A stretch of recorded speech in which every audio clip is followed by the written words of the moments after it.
Olá, seja bem-vindo a mais esse vídeo e hoje nós vamos falar de algo extremamente importante e que você não pode deixar passar. Quais são os 5 principais erros que prejudicam a preparação de qualquer pessoa para concurso público? Eu já antecipo, prestem atenção no quinto e último erro que eu vou falar no final do vídeo. Esse é o erro mais comum e que a maioria dos concurseiros comete. Mas vamos começar do começo. Qual que é o erro número 1? Erro número 1 é não respeitar o fator T. Nossa, e o que é o fator T? Veja, a preparação para concurso público vai exigir de você e de qualquer outra pessoa algumas habilidades. Essas habilidades, você pode ter algumas delas já no momento, mas a maioria eu posso te garantir, a experiência me mostra que você aprende ao longo da sua caminhada. Essas habilidades não nascem da noite para o dia. Por isso que o concurso público é um projeto de médio a longo prazo. O fator T é o fator tempo. Concurso público tem uma relação muito íntima com o fator psicológico. Você precisa não só ficar estudando desesperadamente, aliás, eu nem indico você estudar desesperadamente, mas você precisa não é só estudar para passar no concurso público. O fator psicológico é extremamente importante para você aguentar os altos e baixos dessa caminhada. E o fator psicológico vai ser algo que vai estar sendo sabotado se você não entender que concurso público é um projeto de médio a longo prazo. Eu gostaria de dizer para você que é possível passar no concurso público em 15, 20 dias de estudo? Eu gostaria. Há quem tenha passado? Mas isso é exceção da exceção. Eu não posso fazer um vídeo te incentivando a você acreditar que você pode ser a exceção. Todos que sejam, pode até ser mesmo. Mas eu estou lidando com a maioria das pessoas e a regra é: concurso público é um projeto de médio a longo prazo. Você precisa esperar o tempo, aceitar o tempo e esperar o amadurecimento das coisas. O conhecimento necessário para ser aprovado num concurso público, ainda mais nos dias de hoje, que a nota de corte está cada vez mais alta e que os concurseiros estão ficando cada vez mais especializados, você precisa entender que dificilmente a aprovação vai chegar em poucos dias. Você também não tem que aceitar passar no concurso público daqui a 10 anos. Eu não estou falando isso. O que eu estou falando é o seguinte: contenha a ansiedade. Não fique achando que depois de 30, 40, 50, 60 dias, se sua aprovação não chegou, você não nasceu para isso. Não é assim que funciona. E como tudo e quase tudo na vida, você precisa respeitar o fator tempo. Você demorou para aprender a andar? Você demorou para aprender a ler e escrever? Como é que você quer conseguir um emprego para a vida inteira, uma faixa salarial acima da média, ter estabilidade, ganhar aquilo até o dia que você se aposentar, um regime de previdência melhor até que, muitas vezes, o regime geral que é o INSS? Isso da noite para o dia.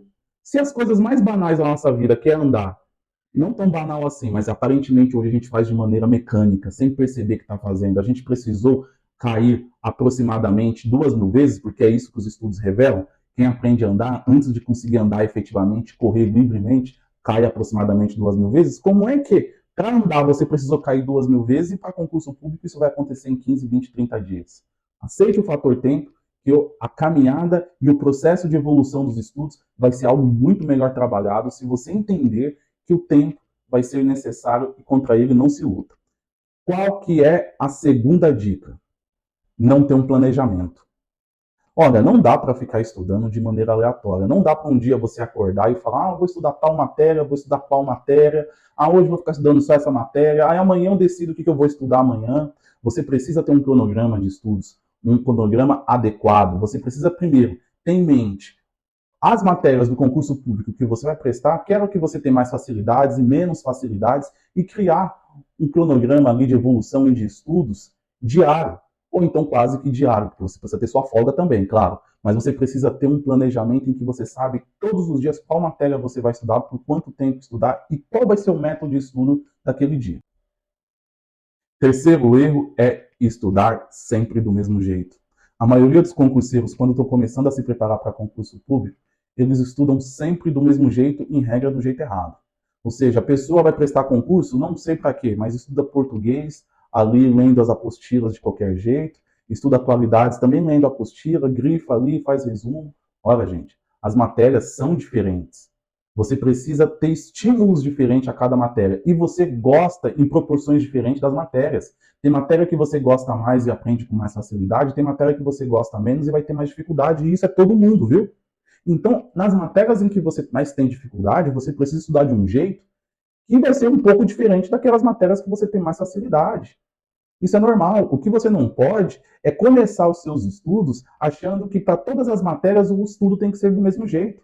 Para cada matéria você vai ter que desenvolver um método diferente. Nada impede, claro, que uma matéria ou outra os métodos sejam iguais. Porque há matérias que estão equivalentes na sua vida. Você entende da mesma proporção, você gosta da mesma proporção, você assimila na mesma proporção e aí o método acaba sendo similar. Agora, se você toda matéria que você vai estudar, você pretende ficar resumindo todas as matérias para um dia você ler, você não está estudando de maneira adequada. Por quê? Porque tem matéria que você entende menos, você precisa, por exemplo, fazer mais exercício.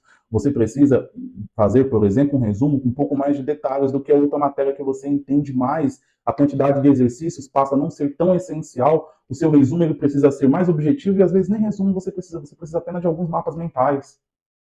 Então, esse também é um principal erro, estudar todas as matérias sempre do mesmo jeito. Quarto erro, não fazer questões. Olha, eu confesso a você que assim como eu acho difícil alguém perder peso tendo uma reeducação alimentar comendo hambúrguer e pizza todos os dias, eu acho muito difícil alguém ser aprovado num concurso público disputado, ou que nem seja tão disputado os mais disputados do Brasil, porque todos são disputados, né? Mas há aqueles que são os mais disputados do Brasil e aqueles que são menos disputados, mas são muito disputados. Independentemente de qual concurso você quer, eu acho muito difícil você se sagrar vencedor nesse projeto, se destacar, estar entre os melhores para estar com o seu nome na lista de aprovados ali dentro do número de vagas, ou até fora do número de vagas, mas com chances reais de ser chamado durante a validade do concurso, fazendo sua preparação sem fazer a quantidade de questões adequada. Ô, professor, mas qual que é a quantidade de questões que são adequadas para o estudo para concurso público? Não sei. Tudo vai depender das suas características pessoais. Deve ser levado em consideração o tempo que você tem diário para estudar, deve ser levado em consideração as disciplinas que você tem mais facilidade, menos facilidade. Tudo isso conta na quantidade de questões que você vai precisar resolver. Enquanto é extremamente essencial. Você não vai compreender e entender as matérias de uma maneira satisfatória e razoável para ser aprovado em qualquer concurso público sem ter a prática de resolver questões. Você precisa resolver questões, e especialmente questões da banca do seu concurso. Se você vai prestar concurso por a banca é VUNESP, FCC, FGV, Sebrasp, você precisa ter o hábito de entender como é que essa banca monta as questões de concursos anteriores, principalmente para a carreira para a qual você está prestando concurso público, e aprender a resolver questões daquela banca. Claro, você vai ficar preso só àquela banca? Às vezes dá. Às vezes você resolveu tanta questão que você precisa migrar para outras bancas. Mas o mais importante é a resolução de questões. E a resolução de questões ela precisa ter dois papéis na sua vida. Ora, você faz resoluções de questões apenas como método de revisão. Ora, você faz resoluções de questões para ir mais além, simulando estar no dia da prova daquela banca de concurso. Então, a inserção de resolução de questões dentro do seu planejamento de estudos deve acontecer em dois momentos. No momento em que você precisa fazer questões apenas para fazer revisão e o momento que você precisa fazer questões simulando estar no dia da prova. São momentos diferentes que você precisa, dentro do seu planejamento de estudos, cuidar para fazer questões de maneiras diferentes, em momentos diferentes, com propósitos diferentes. Um é para fazer revisão. O outro é para você se preparar para o concurso, verificar como é que está o seu desempenho e ver aonde você está errando mais, onde você está errando menos, onde você precisa ajustar. E aí o quinto e último erro que eu quero trazer para você aqui hoje, qual que é? Não ter constância. Concurso público eu sempre falo, não fui eu que inventei isso, e isso é da vida. Só não passa quem desiste, quem morre ou quem estuda errado. E a maioria das pessoas desistem no meio do caminho. Justamente, se você pegar a cada, sei lá, 10 pessoas que estudam para concurso público, 9 ou 8 desistem no meio do caminho antes da aprovação. Por quê? Porque não souberam ter constância. Concurso público, vamos conectar com o que eu disse no começo do vídeo, é um projeto de médio a longo prazo. Isso não tem jeito. E aí, então, para você vai precisar ter constância nos seus estudos. E olha, eu vou te antecipar uma coisa, a chance de você ser reprovado algumas vezes antes de chegar à sua aprovação é enorme. A maioria dos aprovados, para não dizer todos, eu não conheço ninguém que já chegou passando nos concursos públicos. Eu já ouvi dizer que tem, mas eu não conheço pessoalmente de conversar, sentar, a pessoa sentar para mim e falar assim, olha, o primeiro concurso público que eu prestei foi procurador do Estado e passei. Ah, o primeiro concurso público que eu prestei na vida foi para juiz e eu passei. O primeiro concurso público que eu prestei na vida foi para oficial de justiça e passei. Eu nunca conheci alguém que eu pude sentar, tomar um vinho, tomar uma cerveja e perguntar para ele como foi a experiência dele de ser aprovado logo de cara e de ser concursado sem ter sido concurseiro. Eu não conheço. Eu sei que existe, muitas pessoas falam, mas eu não conheço. Então não é comum isso. Então você vai precisar entender que na maioria das vezes as pessoas, quase todas as vezes, reprovam algumas vezes até ser aprovado. Isso faz parte do processo. Isso faz parte do amadurecimento dos estudos. Isso faz parte do amadurecimento que o concurso público naturalmente exige de todos. Até você alcançar aquela faixa salarial e a estabilidade que você tanto deseja, você precisa tropeçar algumas vezes para que você chegue na repartição pública, onde você vai ocupar o tão sonhado cargo já amadurecido. Então, a constância vai ter que ser necessária. Eu sei que é difícil ir fazer a prova no domingo, ser reprovado, tomar um não e no dia seguinte continuar estudando como se nada tivesse acontecido. Aliás, eu nem te peço isso. Se você tiver que sofrer por uma reprovação ou outra, sofra. Mas só não desista. E não deixe isso desestabilizar você, porque assim como você está sendo reprovado agora, quem está lá dentro, já empossado, foi reprovado algumas vezes até isso acontecer. Faz parte do processo. Volto a dizer, concurso público só não passa quem desiste, quem morre e quem estuda errado. Se você não fizer parte dessas 3 categorias, você vai alcançar a tão sonhada aprovação.